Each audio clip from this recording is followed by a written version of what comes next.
Hey hackers, welcome to the ultimate guide for mobile DJs. Whether you're part-time, full-time, or juggling multiple gigs, this video is for you. We're going to tackle the anxiety of the countdown screen. Songs running out of time, what do you play next? We're going to show you how to build killer crates from scratch, my proven 30-year technique, and we're going to share tips to streamline your prep time. Let's start hacking. So before we get started, let me go ahead and introduce myself. I'm Traylor, 30 years in the business wearing headphones, working either on an FM radio station or at a club, an underground rave, or a wedding. Trust me, I did it all. I took the term DJ quite literally and did it for 3 decades. I know a thing or two behind the decks, and I want to share with you a condensed version of all the things that I wish I could have learned on day one. Are you ready? I think one of the biggest stressors for DJs is the anxiety of the countdown. When I first got started, it was all vinyl, and you would see the needle on the record move closer and closer to the end of the song, and all the while you're over here shuffling for records, and you're trying to find the right match. Songs running out of time. Today, we're living in a TikTok era. ADD is really kicking in, and we got to move fast. That ticking clock as the song nears its end can be nerve-wracking. Here's what you need to know to stay calm and in control. First, always have your next song queued up and ready. No dead air, period. Always think 3 to 4 songs ahead, and you're going to see that philosophy as I start to peel behind the layers. Take deep breaths. I have to even practice that when I'm doing these YouTube videos or as an MC for a wedding. You get in front of an audience, 100, 200 people, 1,000 people. How do you get through a wedding or a festival? You take deep breaths and you stay present. You can't change the past, right? You have to move forward. From a hacker's point of view, I think to myself, the world is like a big Windows or Mac desktop, right? This is how my mind works. I see a bunch of clutter all over my desktop, and if I need to clear my mind, I stay present. All the thoughts go into the recycle bin, right? And you can right-click on the recycle bin, but you're going to save those thoughts for later. You're going to come back to it. After a few deep breaths, you're going to stay calm and stay present. So what's in the recycle bin can wait. Your desktop has to be cleared. Also, remember that the crowd is having a great time. They're supposed to. The dance floor is there for the reason. A brief gap won't ruin the night. If you got a couple seconds of dead air, don't sweat it.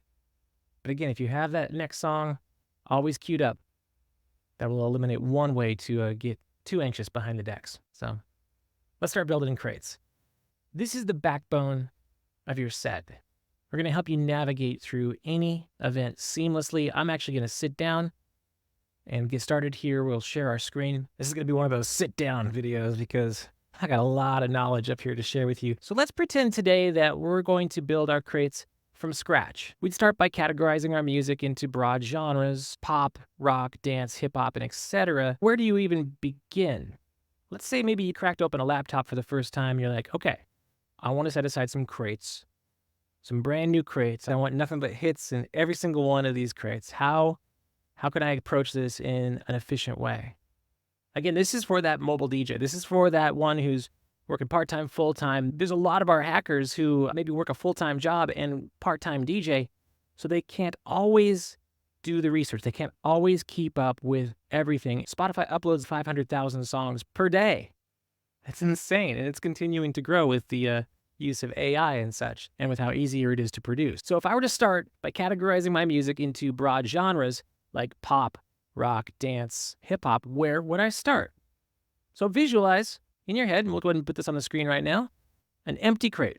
I'm starting quite literally from scratch with Serato DJ. When it finally boots up, you'll see that I have 0 crates. I want to build from scratch crates in certain buckets. As mentioned before, pop, rock, dance, hip-hop, etc. I'll rename those and come back to that in a second, but I don't even want to really think about any of the DJ software at this point. We're not even thinking about Serato or Virtual DJ, Rekordbox, none of that. We're talking about the songs that go into the crates. Now, it's important you understand my history of DJing. As mentioned before, I wear headphones 24/7. I'm going to show you some footage right now, by the way, of where I'm living here. This is in Nashville, Tennessee. I live in the center of Music City, USA. Here's some footage of Broadway. Fun fact about Broadway, this is about a block away from my condo here. And you'll see that there's rows and rows of venues. DJs on the rooftop, by the way, or on the second floor. So many DJs here. And the thing about Nashville, Tennessee, again, being Music City, is music has to constantly be playing. Some of them start up at 10 a.m. and they go to 3 a.m. The only time they ever stop playing music is on Christmas. So to say that I am quite literally in the center of music is not a fabrication. My passion for music starts early on when I was working at radio stations. One of the very first jobs I had as an intern was to quite literally go to clubs. As an intern, I was getting school credit to go to clubs. They say, go sit somewhere next to the DJ and listen to what they play, write it down. This was actually way before the laptops or smartphones. I had to notepad and pencil in hand, train spot the DJ. What song was he playing? I would recognize a hit. I would say, okay, he played Aaliyah's Try Again, or 112's Dance With Me, or songs like that from back in the day, 50 Cent In the Club. But seriously, my job was to look at the audience and see the reaction and to notice the body language, the movements. Did people enjoy the song? So that was my nighttime internship. During the daytime, I'd be back at the radio station. And the music director always wanted to know what songs were hits in particular demographics. And I'm going to circle back to how we build crates in a second, but you need to understand this philosophy before we start picking the hits. My job at night was to watch the DJs spin in the clubs. And then during the daytime, I would cherry pick girls' names in the phone book. I would get school credit to do this. And it was my way into the radio business. My job was to get some girl on the phone and say, hey, this is Aaron. I work for 93 Hits FM. This is the top 40 station here in Newtown. And 9 times out of 10, the girls, oh yeah, I've heard your station before, because that's their audience, that's their demo. So my goal was to play a song or a song hook over the phone for her to listen to. And they would really be participant about it. They would say, yeah, absolutely, I love your radio station, or sure, I got time. And I would have a couple songs queued up on a cassette. And I would have a hook queued up. And I'd let them listen to it over the phone. Again, this is pre-internet, so prehistoric. It's quite crazy. And then I'd give her a song hook. For example, some of the songs were TLC's Waterfalls, or, oh man, when Green Day and the Dookie album was coming out. It was around that time era that I was doing the cold calling. And I would get girls' reactions. I would play some Green Day, or I'd play some TLC, and I'd say, hey, Cindy, hey, Rachel, hey, Cheyenne, what do you think of these songs? On a scale of 1 to 10, do you love it, like it, hate it? Do you get burnt out on it? Have you heard it enough times? Or are you starting to love it? And we would literally by hand bring this paperwork back to the music directors and back to the program directors, and they would help truly dictate the charts. And charts would feed to the DJs, and it was a great ecosystem. And back in the time, I would say that was really when radio stations knew their audience. This was before the big conglomerates took over. Your radio stations sounded a little bit different if you moved from one city to the next, because there were interns like me who would go out and source this information. Now we've got, of course, Spotify. We've got BeatSource. We've got Crate Hackers. And we got all this and then some. World of information, flash forward 25 years to now, we have an abundance. Too much information. Smart computers to keep up with the data, thank goodness, but how does the mobile DJ keep up with all of that when they're juggling so much in a world of distractions and information and a countdown clock on their turntables? You need to understand that even though technology is advanced, the overwhelm still exists. Where do I go with that? How do I take my first pop crate, right? And this is the first one we'll build out, and we'll go a little further. Pop would be, I think, a safe goal to work on today. So now if you were to ask most other DJs, how would I build a pop crate? The first thing that they would say would be, well, it depends. It depends. Yes, I know there's a lot of factors that go with it, but the truth of the matter is, it's got to start somewhere. So we're going to go with Google. We're going to cast a wide net, and we'll narrow in. Let's get 100 of the best pop songs into a crate. Now, how do we do that? Where would the normal DJ go? Some of the biggest places that I've gone over the years have been this. First off, I would say that if you are in radio or would like to be in radio, one of the benefits is you do have access to radio charts. All that intern work that I was doing, it usually ends up on websites like this, Mediabase, all access. Again, you have to have a login, you have to have an internship.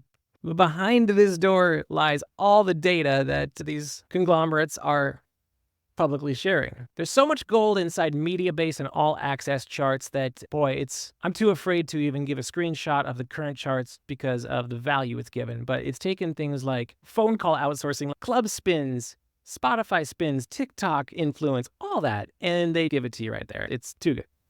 But here's some things that I would recommend if I were you. Effect of the Mediabases and the all access. And this one is actually available to the public. Here you've got an ad-based free service that gives you a real-time ticker of Sirius XM channels. The website, go ahead and bookmark it. It's xmplaylist.com. And man, what a treasure trove. Whoever this person is who created this website, please keep it up. Please keep paying your hosting fees. I don't know how they do it, but they showed us 2 minutes ago the new Teddy Swims played. 6 minutes ago, Taylor Swift played. Demi Lovato, classic there. This is a beautiful sample of how music directors and radio station program directors did it back in the day. Now I'm talking again to the mobile DJ. I'm talking again to a person who gets dance floors lit up. Herein lies some of the problems with radio stations. You said it loud and clear. I fully agree. Radio charts do not dictate what happens in the club. But pop is popular. You don't ever want to be caught out of left field without the most trending songs in your crate. Always have a clip of songs available just in case, even if you're feverishly against the music. You never know where opportunities may lie. I've seen some of the best tech house DJs transform into the coolest 2010s pop DJ in a heartbeat. I've seen DJs who have traversed jungle and drum and bass into R&B. Where many dance floors are diminishing since COVID, it is in your absolute best interest if you want to be a mobile DJ, a paid part-time or full-time DJ, to be diverse.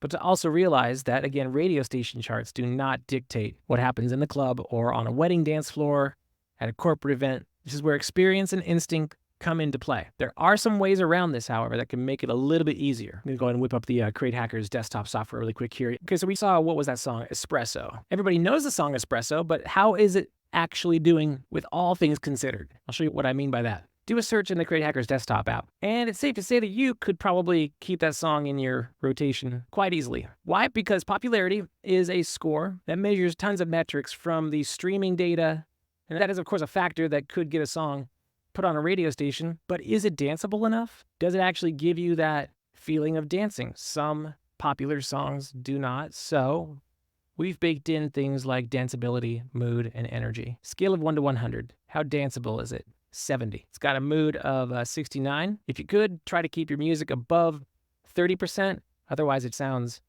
really depressing. You don't want that. Energy, anything above 40 is good. Here are some song suggestions that Crate Hackers considers in a BPM match, which is nice. But I wanted you to see the factors that you can take into consideration. That would be a song that would go into the pop crate, right? If I were to do that with all of these songs down the line, you could definitely filter down to the most popular, the songs that are still doing really well today. So you got the power of 3 right there. If you think about it, you've got XM Playlist giving you all of the data and research that program directors and music directors had me try to go out and source back in the day. You've got publicly available data that shows things like BPM, harmony, energy, and mood. And then you've got your instincts. And that's great. It's a power pack combo right there. That's all you really need to start building at least the foundation. You got the popularity to boost up songs. You got a real-time ticker that shows you the songs that are popping right now. Great foundation. But I don't stop there, and neither should you. Let's keep hacking. I'd also grab kwarb.net. This gives you a drill down of the Spotify weekly charts. Gives you a little bit of metrics on streams. Gives you some great metrics on if they're going up or down in streams. Always have your Shazam ready, of course. Beatport is the move. I'm telling you, for the DJs who want to have a little bit of flair. I know I'm specifically talking to the wedding and mobile and maybe some of the club DJs out there, but don't be afraid to get a little edgy and test the water with Beatport tracks. If you want the best of the best without even getting a login or subscription, you go to Beat Stats. This is a third-party website that breaks down their top 10, their artists, their tracks, without even having an account. But I do recommend you do and support the artists. You got your YouTube charts. And again, all the while, I'm looking at these charts and I'm running them through that filter. I want to set some parameters here, like you're programming a radio station. Pretend like a crate is a radio station. Fun fact, like your local top 40 station is only probably playing 100 songs right now. Why? Because they're not getting that many listeners, so they need to churn out the hits. I want you to set some parameters. Like me, I do 60-40, and I'll explain what that is in a second, but much like losing weight, you're on a scale and you're saying, I'm going to stay at this number, but if I go any further over, it's back to the gym, right? Same thing with your crates, same philosophy. I want you to set that metric of how many songs go in this crate. Anything more than that, I have to start pruning. This song wasn't a hit. You shouldn't stay there any longer. If I'm going to go in and fill that crate up with 100 of the best songs, they have to be above a 60% in popularity. So let's take Spotify, for instance. You got Post Malone. I'm going to bring it over here to this tool called the Magic Sorter Beta, right? I'm going to paste Post Malone's playlist on Spotify into this. Click playlist. Now, before you start thinking this turns into a Crate Hackers ad, I will tell you that this is all of my 30 years of philosophy baked into an app. I wanted to fuse the hits into an app that got my idea out there. And you can see that more so in the Magic Sorter in beta right now.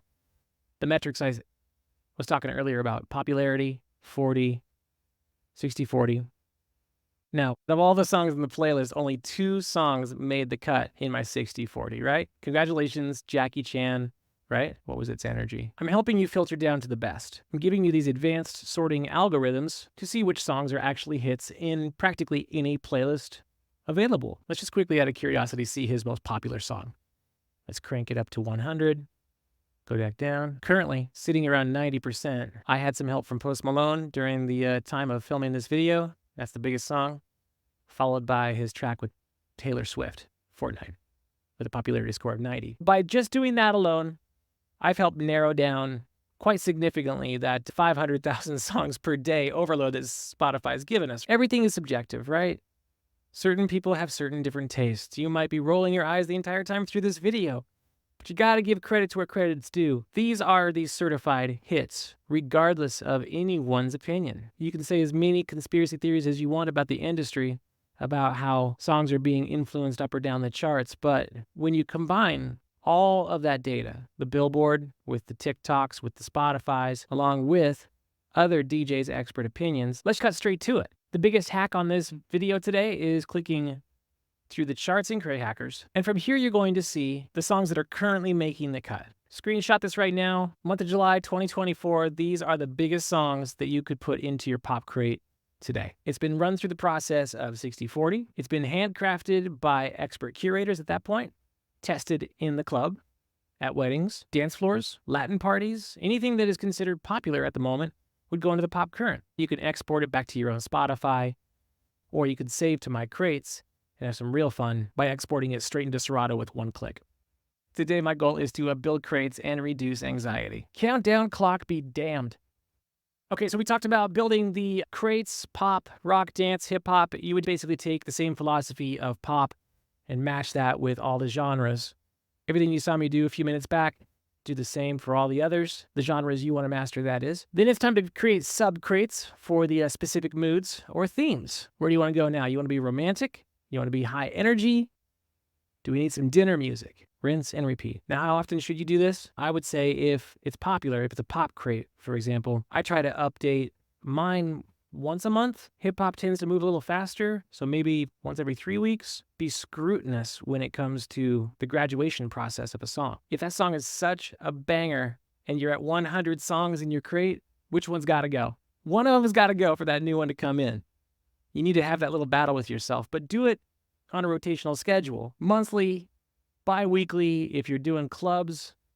I would say if you're doing weddings, man, some of those crates you can rip for a whole season. You'll be just fine. Here's all the pop songs in my crate right now under the hashtag pop. Now, the next step I want you to do is take these tags and color codes and use them however you feel comfortable. Tags and color codes is the next major step in your 100 songs. This works with any DJ software, and this is all truly personal preference. I would lay on as many tags as you can. You can never have enough tags. Tagging is by far, without a doubt, the most time-consuming of your DJ tasks, but again, there's always a hack for that. I'm going to give you the tools that I use the most for tags often in 2024. I'm going to give a shout out to my friend over at Music Library Tools, DJ CB. I love it so much. Super stripped down tool that helps you clear the genre and then populate some pretty accurate genres and years.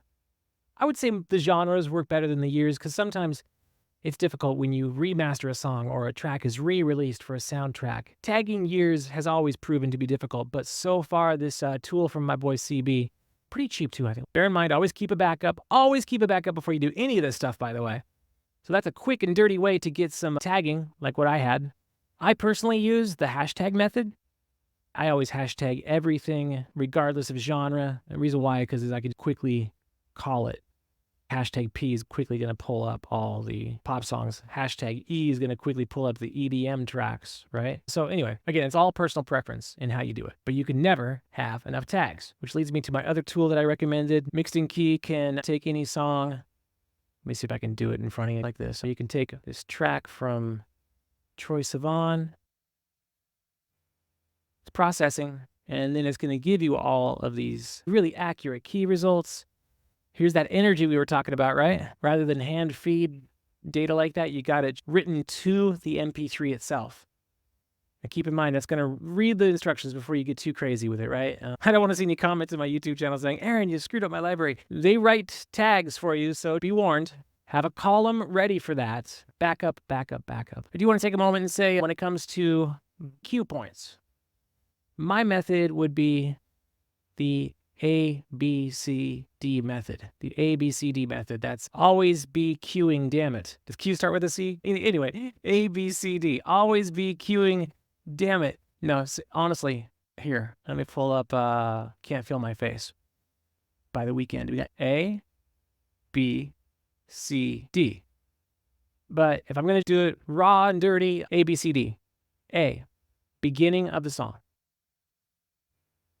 B, generally, the B is when The Weeknd starts singing in the song. That's generally where the vocals kick in. If it's an instrumental, if it's an EDM song, for example, a distinct breakdown, an introduction to a new crescendo, something big is where the B happens. A, B. C for me, is a place where I could place an 8-bar to start mixing. So here's another key to eliminating your anxiety is that C and the D. I want to know where the vocals start, and I want to know where the vocals end.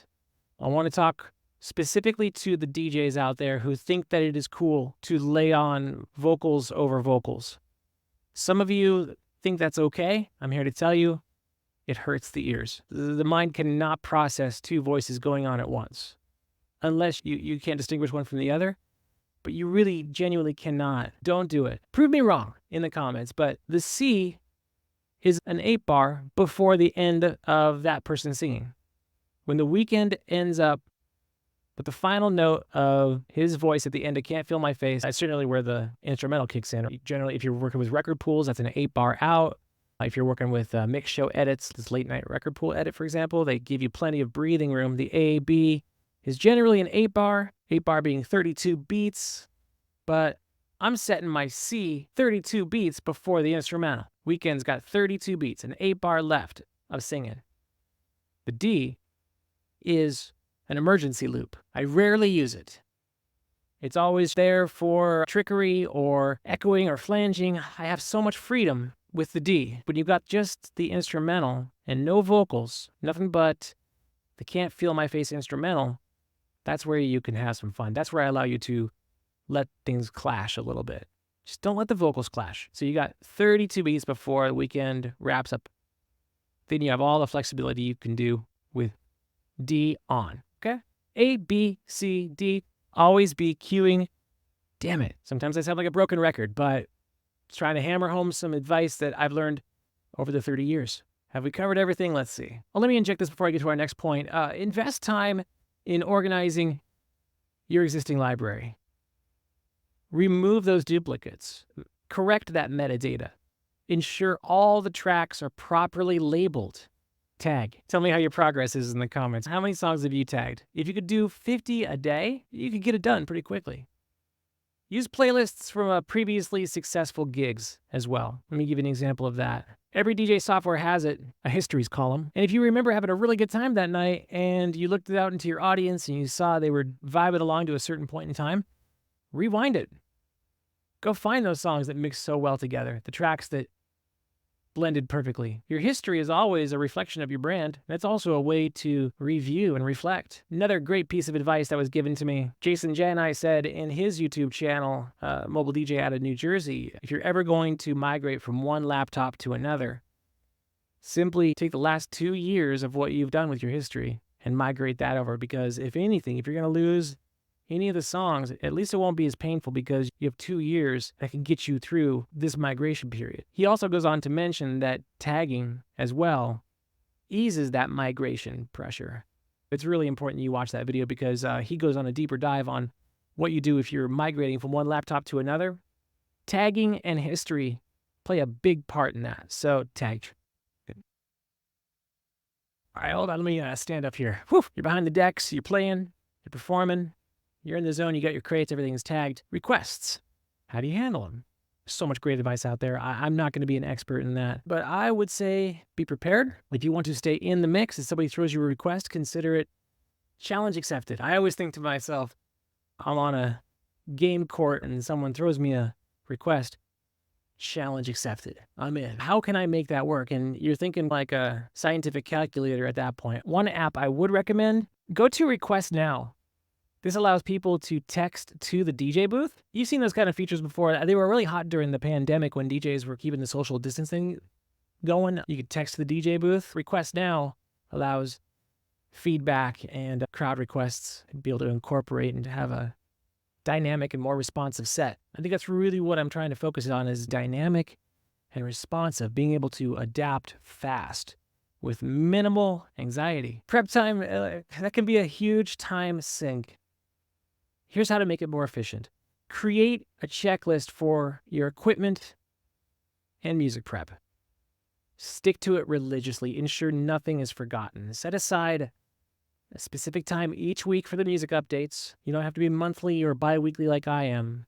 Create organization and consistency is just simply key. Use software tools, all these apps I was talking about to streamline your workflow. For example, mixing key, the tagging, all in one tool there for you. But I would say there you have it. The ultimate guide for reducing DJ anxiety, mastering crate building. I want you to remember that preparation and organization are best friends. Take the time to build your crates. Stay current with the charts. Keep refining your process. And if you found this video helpful, I want you to hit that button, subscribe. Share with your fellow DJs. Comment below with your tips. Please don't let me pretend to be the expert here. I've just got knowledge I picked up, but soak it up like a sponge if you've got some more yourself. As a quick bonus, here's some extra tips to keep your DJ game strong. Always have a backup plan whenever there's extra equipment or an emergency playlist. Network with the other DJs. Get right in the center of music if you have to. Share experiences and knowledge. Don't keep it to yourself. DJs are getting older. They're not getting younger. We're losing younger DJs to YouTube channels or Twitch streaming or whatever they're into. Nurture the next generation, please. Keep learning. Stay curious. The DJ world is always evolving, and there's always something new to learn. Thanks for watching. There's tons of places to hang out with the Crate Hackers. Join us in the DJ playlist group on Facebook. Join us for hackathons most Tuesdays through cratehackathon.com. And we'll see you at the next gig. Happy hacking.